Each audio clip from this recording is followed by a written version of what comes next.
Halo semuanya, perkenalkan saya Messi Florenciana Bandi, mahasiswa program studi akuntansi sektor publik Politeknik Negeri Kupang semester 2G.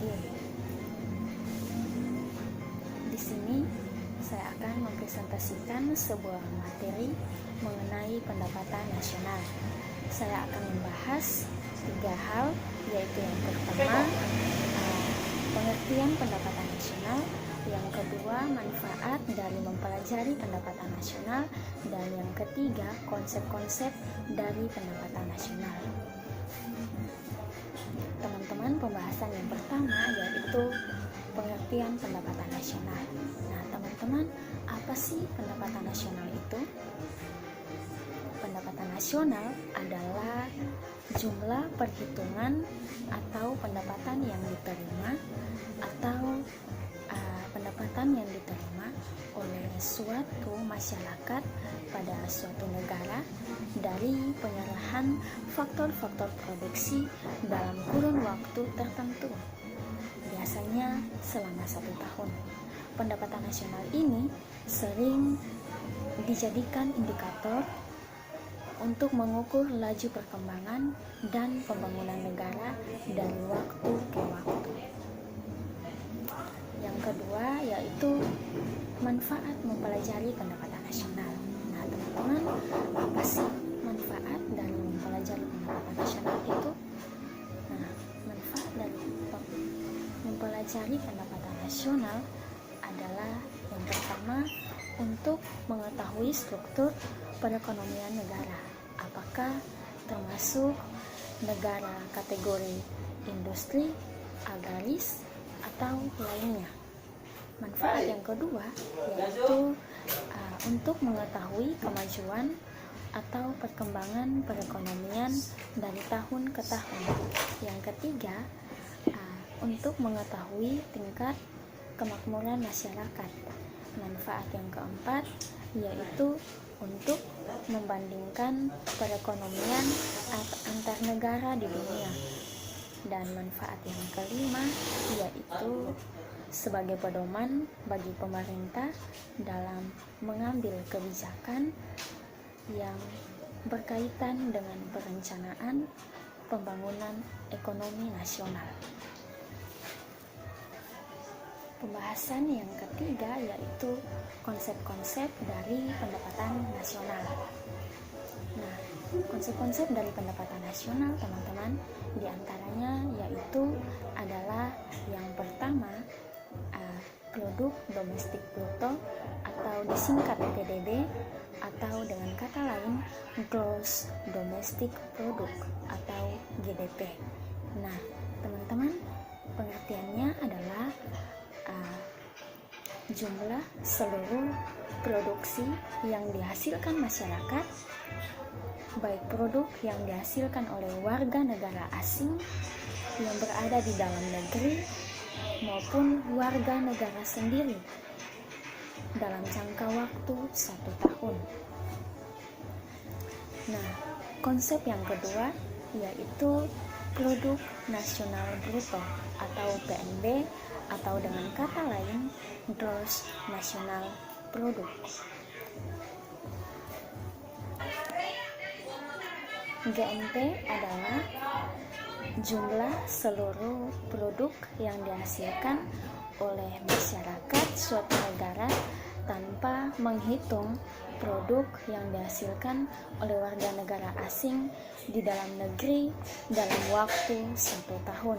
Rumus atau formulanya yaitu GNP sama dengan GDP dikurangi pendapatan neto terhadap luar negeri. Konsep pendapatan nasional yang ketiga yaitu produk nasional neto atau net national product, disingkat NNP. NNP adalah pendapatan yang diperoleh dari produk nasional bruto dikurangi penyusutan dan barang pengganti modal. Rumus atau formulanya yaitu GNP sama dengan GDP dikurang pendapatan neto terhadap luar negeri. Mohon maaf, rumus atau formulanya yang benar yaitu GNP sama dengan GDP dikurangi penyusutan ditambah penggantian barang modal. Konsep yang keempat yaitu pendapatan nasional neto atau net national income, biasa disingkat dengan NNI. Nah, NNI adalah pendapatan faktor-faktor produksi selama 1 tahun. Nah, rumus atau formulanya teman-teman yaitu NNI sama dengan NNP dikurang pajak tidak langsung ditambah subsidi. Konsep yang kelima yaitu pendapatan perseorangan atau personal income, biasa disingkat PI. Nah, pengertiannya adalah jumlah seluruh pendapatan yang benar-benar sampai ke tangan masyarakat. Namun tidak semua pendapatan sampai ke tangan masyarakat karena masih dikurangi laba, iuran asuransi, iuran jaminan sosial, pajak, perseroan, dan ditambah pembayaran transfer atau transfer payment. Rumus atau formula dari PI adalah NNI dikurangi dana sosial ditambah pajak perusahaan ditambah laba yang ditahan dan ditambah transfer payment. Nah, konsep yang keenam yaitu pendapatan disposable atau disposable income, disingkat DI. Teman-teman, apa sih DI itu? DI adalah pendapatan yang siap dibelanjakan. Nah, DI ini adalah pendapatan yang benar-benar diterima oleh masyarakat dan siap untuk dibelanjakan. Nah, DI ini juga dipergunakan untuk 2 sektor, yaitu untuk tabungan dan konsumsi. Rumus atau formula dari DI ini adalah DI sama dengan PI dikurang pajak langsung atau pajak penghasilan. Teman-teman, konsep yang ketujuh adalah metode perhitungan pendapatan nasional. Nah, metode perhitungan pendapatan nasional diantaranya yaitu yang pertama metode pendapatan.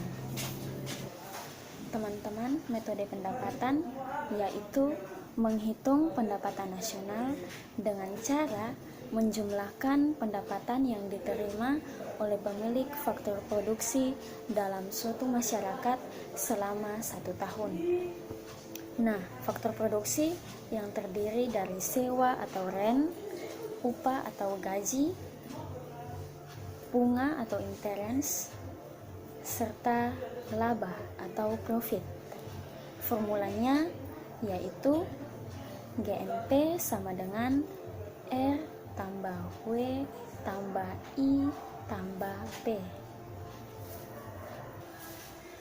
yang dimana R itu adalah sewa untuk pemilik faktor produksi alam, W adalah upah untuk faktor produksi tenaga kerja, I adalah bunga modal yang diterima oleh pemilik modal, dan P adalah laba yang diterima pengusaha. Teman-teman, metode perhitungan yang kedua yaitu metode produksi. Nah, teman-teman, metode produksi adalah pendapatan nasional yang diperoleh dari penjumlahan nilai tambah seluruh barang dan jasa yang dihasilkan oleh berbagai sektor di dalam perekonomian. Rumus atau formulanya yaitu GNP sama dengan PN kali QN. Metode yang ketiga yaitu metode pengeluaran. Metode pengeluaran ini adalah pendapatan nasional diperoleh dari penjumlahan nilai pasar dari seluruh permintaan akhir atau final demand atas output yang dihasilkan di dalam perekonomian pada harga pasar yang berlaku. Komponen pendapatan nasional dengan pendekatan metode pengeluaran adalah pengeluaran konsumsi rumah tangga disebut C, pengeluaran investasi disebut I, tabungan disebut S, pengeluaran pemerintah untuk barang dan jasa disebut G, serta ekspor neto X kurang M. Formulanya yaitu GNP sama dengan C tambah I tambah G tambah X kurang M. Konsep yang ke-8 yaitu pertumbuhan ekonomi. Teman-teman, pertumbuhan ekonomi menurut Putong merupakan kenaikan pendapatan nasional secara berarti dalam suatu periode perhitungan tertentu. Sedangkan menurut Schumpeter dalam Putong 2007, pertumbuhan ekonomi adalah pertambahan output atau pendapatan nasional yang disebabkan oleh pertambahan alami dari tingkat pertambahan penduduk dan tingkat tabungan. Nah, dari definisi tersebut memiliki 3 komponen, yaitu yang pertama, pertumbuhan ekonomi suatu bangsa terlihat dari meningkatnya secara terus-menerus persediaan barang. Yang kedua, teknologi maju merupakan faktor dalam pertumbuhan ekonomi yang menentukan derajat pertumbuhan ekonomi dalam penyediaan beraneka macam barang kepada penduduk. Yang ketiga yaitu penggunaan teknologi secara luas dan efisien memerlukan adanya penyesuaian di bidang kelembagaan dan ideologi, sehingga inovasi yang dihasilkan oleh ilmu pengetahuan umat manusia dapat dimanfaatkan secara tepat. Nah, dalam pemahaman ekonomi makro, pertumbuhan ekonomi adalah penambahan PDB yang berarti peningkatan pendapatan nasional. Teman-teman, laju pertumbuhan ekonomi suatu tahun tertentu dapat dihitung dengan menggunakan rumus atau formula sebagai berikut, yaitu GT sama dengan YRT dikurangi YRT kurang 1 dibagi YRT kurang 1 dikali 100%, yang dimana GT adalah tingkat pertumbuhan ekonomi suatu daerah yang dinyatakan dalam persen. Yang kedua, YRT adalah pendapatan daerah real pada tahun T, dan YRT kurang 1 adalah pendapatan daerah real pada tahun T kurang 1. Demikian hasil presentasi mengenai pendapatan nasional dari saya, yaitu yang pertama pengertian pendapatan nasional, yang kedua manfaat dari mempelajari pendapatan nasional, dan yang ketiga konsep-konsep dari pendapatan nasional. Semoga bermanfaat bagi teman-teman semua, dan kurang dan lebihnya saya mohon maaf. Terima kasih.